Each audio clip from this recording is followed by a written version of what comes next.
오늘 우리에게 주신 하나님 말씀 같이 봅니다. 마가복음 1장 1절에서 15절까지 말씀. 마가복음 1장 1절에서 15절까지 말씀을 제가 봉독합니다. 하나님의 아들 예수 그리스도의 복음의 시작이라. 선지자 이사야의 글에 보라, 내가 내 사자를 내 앞에 보내노니 그가 내 길을 준비하리라. 광야에 외치는 자의 소리가 있어 이르되 너희는 주의 길을 준비하라. 그의 오실 길을 곧게 하라. 기록된 것과 같이 세례 요한이 광야에 이르러 주의 사함을 받게 하는 회개의 세례를 전파하니 온 유대 지방과 예루살렘과 사람이 다 나아가 자기 죄를 자복하고 요단강에서 그에게 세례를 받더라. 요한은 낙타 털옷을 입고 허리에 가죽띠를 띠고 메뚜기와 석청을 먹더라. 그가 전파하여 이르되 나보다 능력 많으신 이가 내 뒤에 오시나니 나는 급여 그의 신발끈을 풀기도 감당하지 못하겠노라. 나는 너희에게 물로 세례를 베풀거니와 그는 너희에게 성령으로 세례를 베푸시리라. 그때 예수께서 갈릴리 나사렛으로부터 와서 요단강에서 요한에게 세례를 받으시고 곧 물에서 올라오실새 하늘이 갈라짐과 성령이 비둘기같이 자기에게 내려오심을 보시더니 하늘로부터 소리가 나기를 너는 내 사랑하는 아들이라 내가 너를 기뻐하노라 하시니라. 성령이 곧 예수를 광야로 몰아내신지라. 광야에서 40일을 계시면서 사탄에게 시험을 받으시며 들짐승과 함께 계시니 천사들이 수종들더라. 요한이 잡힌 후에 예수께서 갈릴리에 오셔서 하나님의 복음을 전파하여 이르시되 때가 찼고 하나님의 나라가 가까이 왔으니 회개하고 복음을 믿으라 하시더라. 아멘. 따라합니다. 주님의 말씀이 있는 곳. 여러분 등산해 보셨습니까? 등산해 보셔서 올라가시면은 상쾌하죠. 땀도 흘리기도 하고. 근데 등산을 갈 때 여러분 홀로 있는 산 안에 들어가 보신 적이 있습니까? 사람들이 다니지 않는 곳. 아마 가보신 분들은 아시겠지만 산에 아무도 다니지 않는 곳에 혼자 조용히 있노라 하면 그때 들리지 않던 소리들이 들리기 시작합니다. 어떤 소리들이 들리나요? 산의 새들의 쥐저기는 소리들이 들리고 물에 흘러가는 물소리가 들리고 또는 벌레들 소리가 들리고 바람 소리가 들리기도 합니다. 세상에서 지금 우리가 이 살고 있는 이 환경 안에서 들리지 않던 소리가 고요하고 아무도 없는 그 장소로 나아갈 때 소리가 들리기 시작하더라는 것이죠. 많은 사람들이 우리가 믿음의 생활을 할 때 예수 그리스도를 처음 만났을 때 그 뜨거움의 열정을 가지고 우리가 그때 주님 만난 것을 기억합니다. 그것을 주님을 만난 첫사랑이라고 얘기하죠. 주님이 아무 조건 없이 저와 여러분을 찾아오셔서 주님의 그 사랑을 뜨겁게 부어주실 때 우리는 결단하고 주님 앞에 다짐합니다. 내가 주님을 더 만나리라.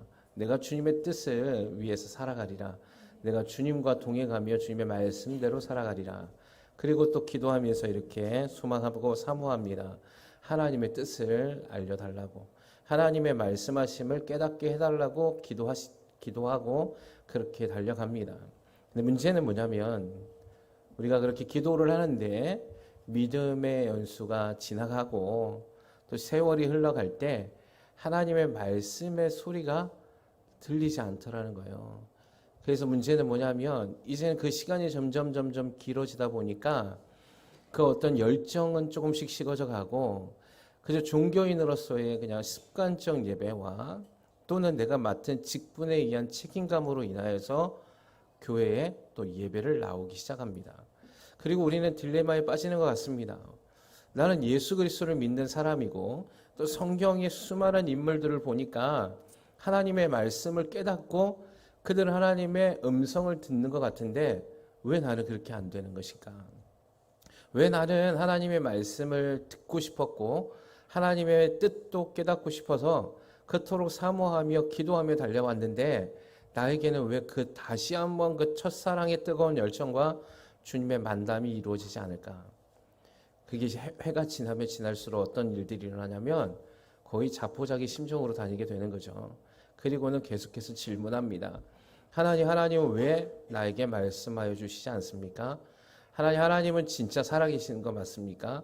하나님의 기도를 내가 올려드렸을 때 하나님 나의 기도에 응답해 주시는지 한번 깨닫게 하여 주시옵소서. 하나님의 살아계심을 경험하게 하여 주시옵소서라고 기도하더라는 것이죠. 그리고 또 우리를 더 힘들게 하는 건 종종 우리 주변에 하나님의 음성을 듣고 하나님의 뜻을 듣는다라는 사람들이 있는 게 힘든 거예요. 저 사람들은 도대체 어떻게 하길래 하나님의 음성을 듣고 저분들은 어떤 삶을 살길래 하나님의 뜻을 또 하나님의 계시를 볼 수 있는 것인가.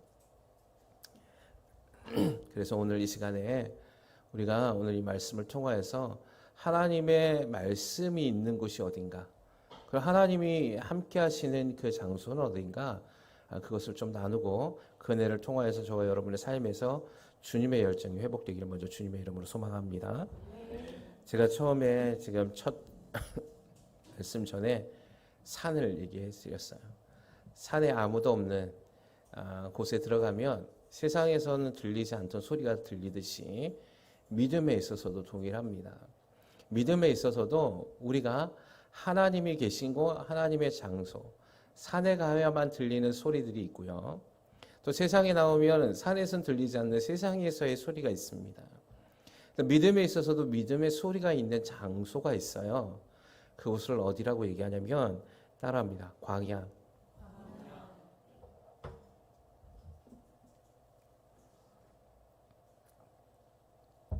여러분 오늘 마가복음 1장에도 보면 세례 요한이라는 한 사람을 소개하고 있는데 이 세례 요한이라는 사람을 상징적으로 우리가 대표적으로 말하게 되면 이 사람을 광야의 사람이다 라고 말할 수 있을 것입니다. 왜냐하면 세례 요한은 태어나면서부터 광야에서 살았고요. 그곳에서 있었습니다. 그리고 주님 오시기 전까지 광야에서 외치는 자의 사명을 감당했어요. 회개하라 천국이 가까이 왔도다. 여러분 세례 요한이 했던 말은 많지 않습니다. 세례 요한은 뭔가 큰 기적을 일으킨 적도 없어요. 세례 요한은 그저 광야에서 오늘 본문의 말씀에 보니까 3절에 광야에 외치는 자의 소리가 있어 이르되 너희는 주의 길을 준비하라 그의 오실 길을 곧게 하라. 세례 요한이 광야에 이르러 죄사함을 받게 하는 회개의 세례를 전파했다라고 기록하고 있습니다. 그리고 세례 요한은 낙타 털옷을 입고 허리에 가죽띠를 띠고 메뚜기와 석청을 먹었더라 라고 기록하고 있어요. 광야에서 소리쳤고 광야에서 회개의 세례를 했고 광야에서 살았던 사람, 뭐 큰 기적이나 이적을 나타낸 적이 없어요. 그리고 세례 요한하고 아마 인터뷰를 하면 세례 요한에게 질문할 겁니다. 당신은 어떤 말씀을 전했습니까? 그러면 세례 요한은 한마디예요. 나는 회개의 세례, 회개하라 천국이 가까이 왔다. 주의 길을 곧게 하라.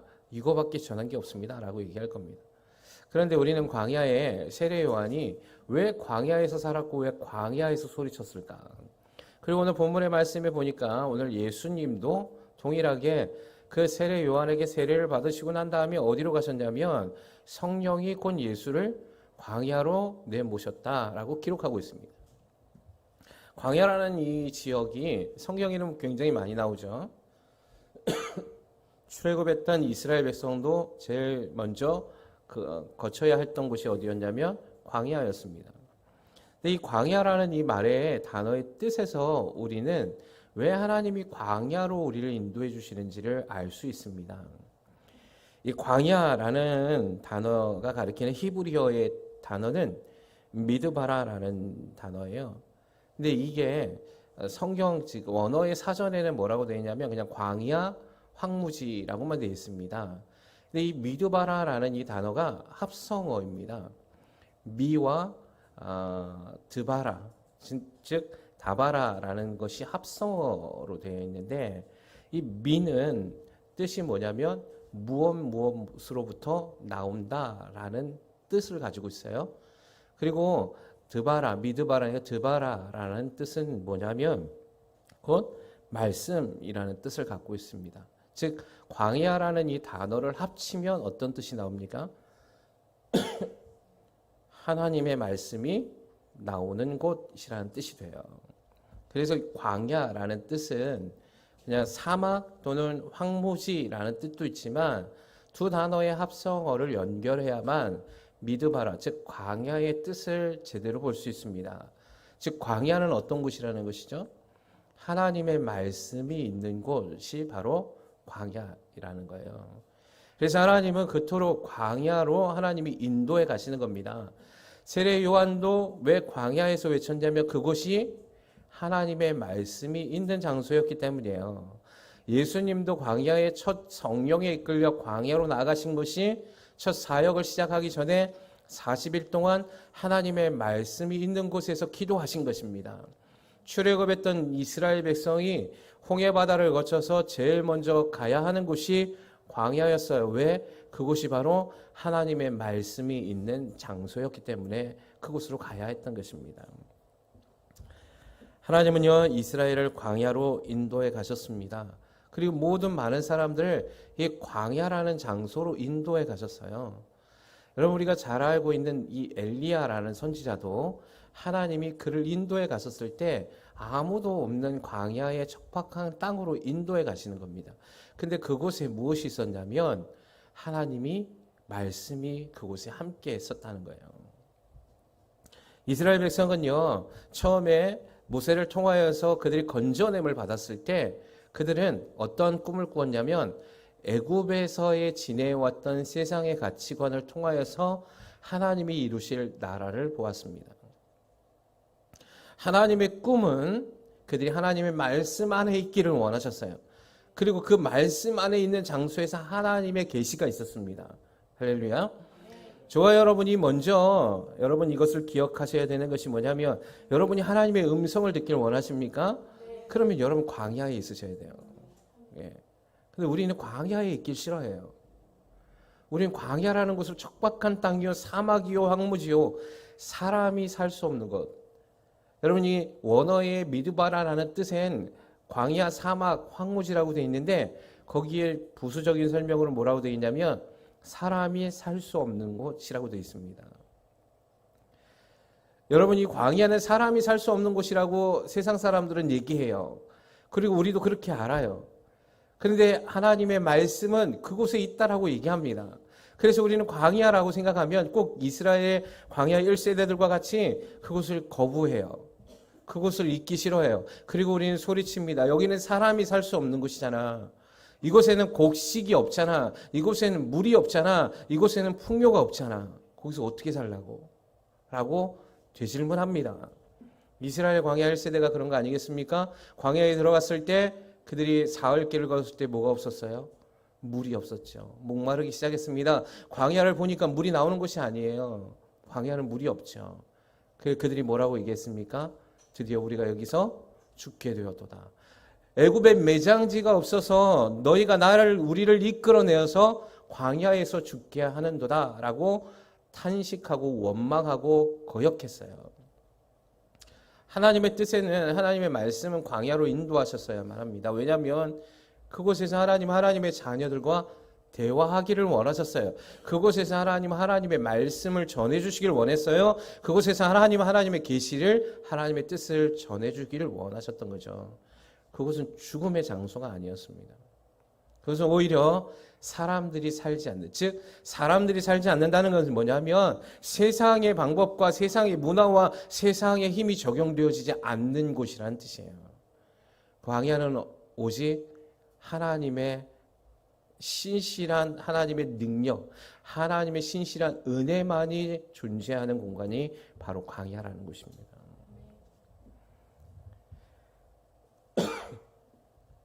이스라엘 백성은 광야를 생각해 본 적이 없어요. 이스라엘 백성은 애굽에서 살아왔던 세상의 방식을 고수해 왔습니다. 그래서 하나님이 그들을 늘 부르짖고 탄식하며 자신들을 건져내 주기를 원했을 땐 애굽, 즉 애굽과 같은 나라를 만들기를 소망했어요. 세상에 문화도 있고 곡식도 풍성하고 문화도 넘쳐나고 군대도 있고 거기서는 없는 것이 없는 거죠. 세상에 만족이 있는 곳. 그래서 그들이 하나님의 나라에서 이 세상에서 뛰어난 민족을 하나님 세우시겠다 했던 그 약속을 볼 때 그들의 꿈과 그들의 소망으로 하나님 나라를 상상했습니다. 근데 하나님의 나라는 그렇게 임하지 않거든요. 하나님의 나라와 하나님의 장소는, 하나님의 역사는 세상과는 전혀 다른 방법으로 임하셔야만 합니다. 왜냐하면 세상의 방법과 가르침과 기준은 죄성으로 만들어졌기 때문이거든요. 하나님의 나라는 거룩입니다. 하나님의 나라는 온전히 거룩해야만 해요. 세상의 것이 조금 더 섞여서는 안 되는 거예요. 세상의 방법이 조금 더 하나님의 나라에 섞여서는 안 되는 거죠. 혼합되어서는 안 되는 것이 하나님의 나라였던 것입니다. 왜 우리가 하나님의 음성을 못 듣는 줄 아세요?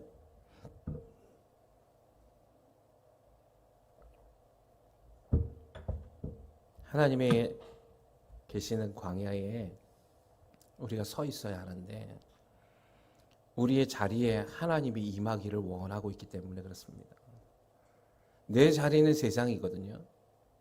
여러분, 하나님의 땅에 나아갔어서도 그곳에서 들리지 않았던 게 이스라엘 광야 1세대들이었어요.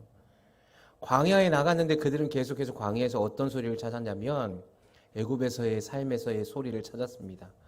물을 달라 그랬어요. 먹을 양식을 달라 했어요. 애굽에서의 그 어려운 상황을 오히려 비아냥거리면서 모세를 대적했습니다.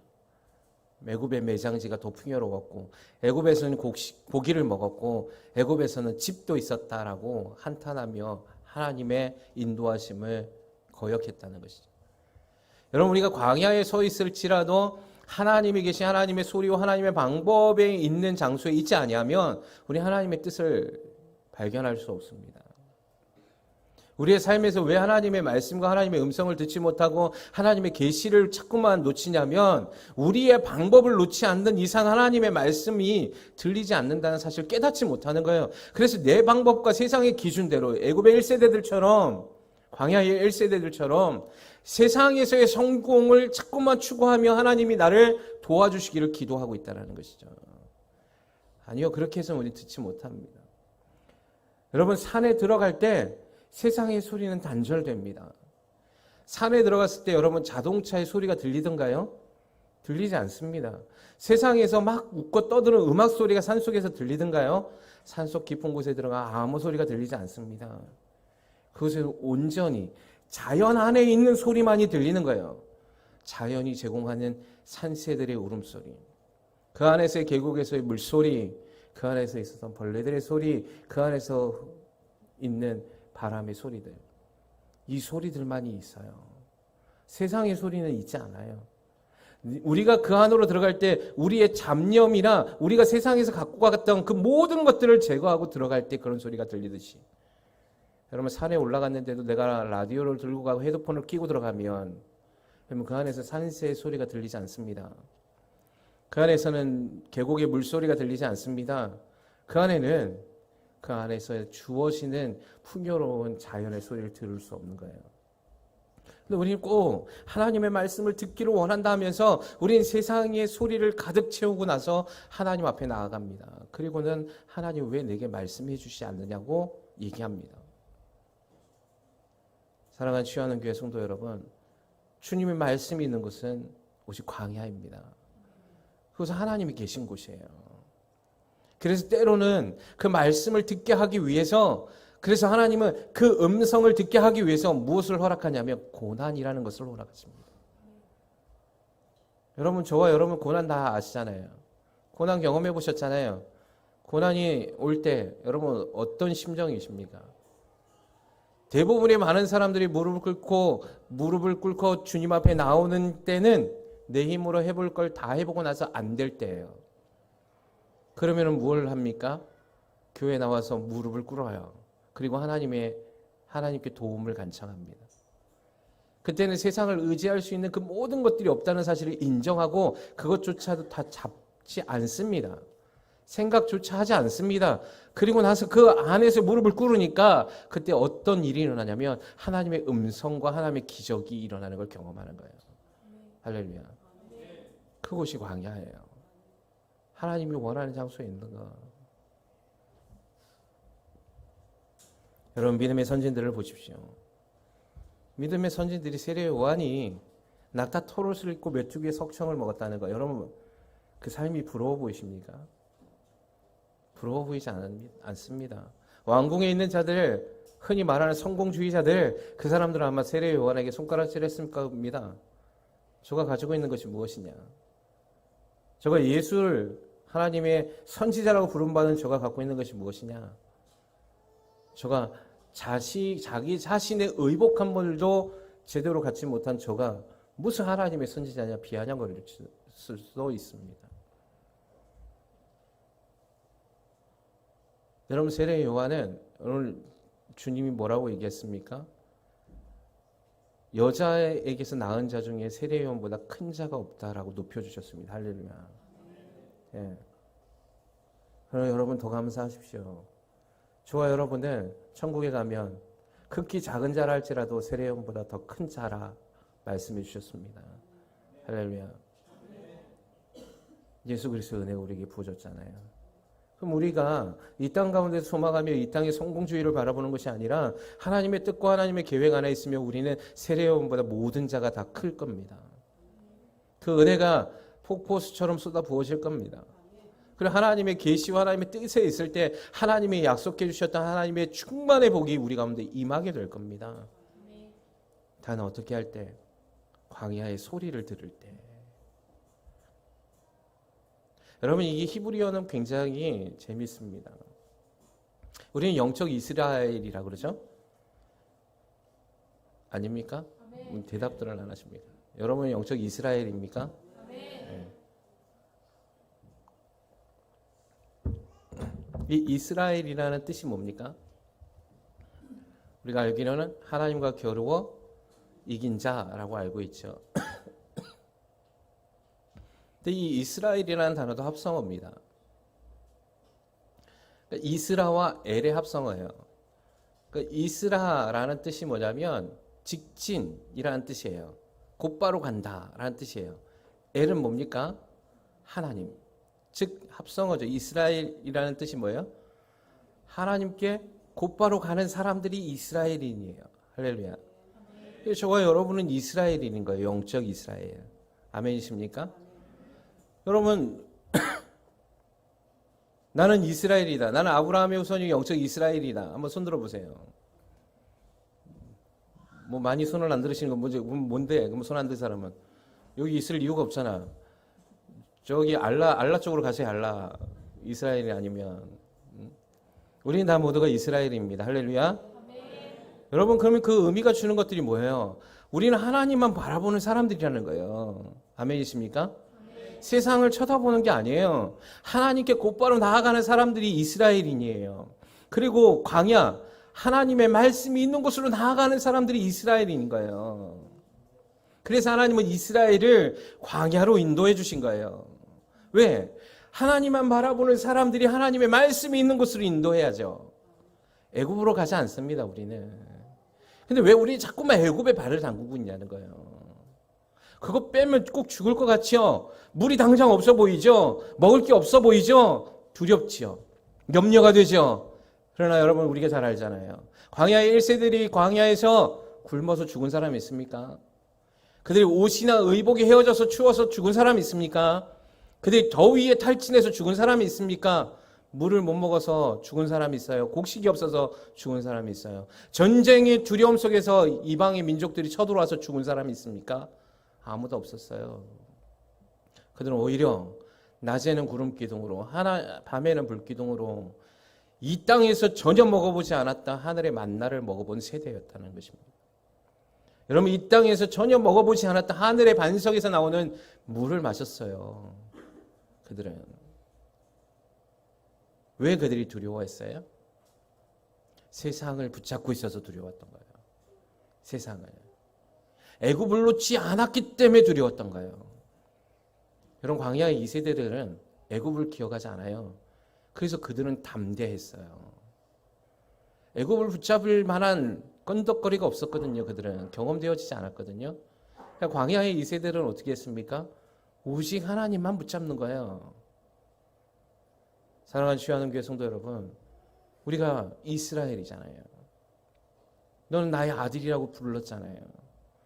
내가 너를 지명하여 불렀나니 너는 내 것이라고 얘기하셨잖아요. 그러면 우린 주님을 곧바로 바라보아야죠. 그리고 우리는 광야에 있어야 해요. 그것은 두려움의 장소가 아니라 하나님의 임재의 장소예요. 그것은 하나님의 은혜의 장소예요. 세상에 있는 것, 내가 세상을 내려놓지 못할 때 우리는 광야에서 그곳에 하나님의 임재보다 두려움을 더 크게 느껴요. 내가 광야에 하나님의 임재의 장소에 있지만 세상의 애굽의 그 생각을, 사고를 버리지 않을 때 우리는 염려함으로 살아가요. 그러나 주님이 우리를 부르십니다. 두려워 말라, 놀라지 말라, 염려하지 말아라. 내가 너희를 굳세게 하리라. 내가 너희를 세우리라. 내가 너희와 함께 하리라. 내가 나의 의로운 오른팔로 너희를 붙잡아 주리라. 그것이 광야잖아요. 광야로 나아가는 것을 감사히 여기십시오. 우리는 착각합니다. 그것이 고난의 장소인 것처럼 내가 뭔가를 해내야 될 것 같은. 아니요, 광야는 우리가 아무것도 하지 말아야 하는 곳이에요. 하나님이 먹이시고 하나님이 책임져 주시는 장소예요. 그곳에 우리를 불러주셨습니다. 하나님의 음성을 듣기를 원하십니까? 하나님의 뜻을 알기를 원하십니까?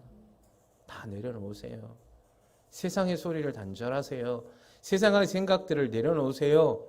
그리고 그 안으로 들어가십시오. 그때 하나님의 음성이 들릴 겁니다. 그때 하나님의 뜻을 보게 될 것입니다. 그때 하나님의 계시를 밝히 깨달을 수 있게 될 것이라는 것이죠. 여러분, 저와 여러분이 오늘 이 시간 이 결단하기를 주님의 이름으로 소망합니다. 여러분, 이거는 거저받는 은혜 아닙니까? 내가 이걸 억지로 결단할 문제가 아니잖아요. 이건 오히려 더 많은 것들을 주시기를 원하시는 하나님의 복이잖아요. 결단하고 말 문제가 아니라 그곳으로 가야 하는 겁니다. 나는 거기에 서 있어야 되는 것이죠. 지금까지 내 힘으로 살아와야 했던 그 모든 수고와 무거운 짐을 주님이 내게 맡기라고 얘기하십니다. 수고와 무거운 짐진 자들아 다 내게로 나오라. 내가 너희를 쉬게 하리라. 광야는 쉼의 장소입니다. 광야는요, 온전히 우리의 힘을 내려놓는 평안의 장소입니다. 오늘 이 시간 그 주님 바라보면서 주님과 동행하시며 달려나가는 저와 여러분의 삶이 되기를 주님의 이름으로 축원합니다.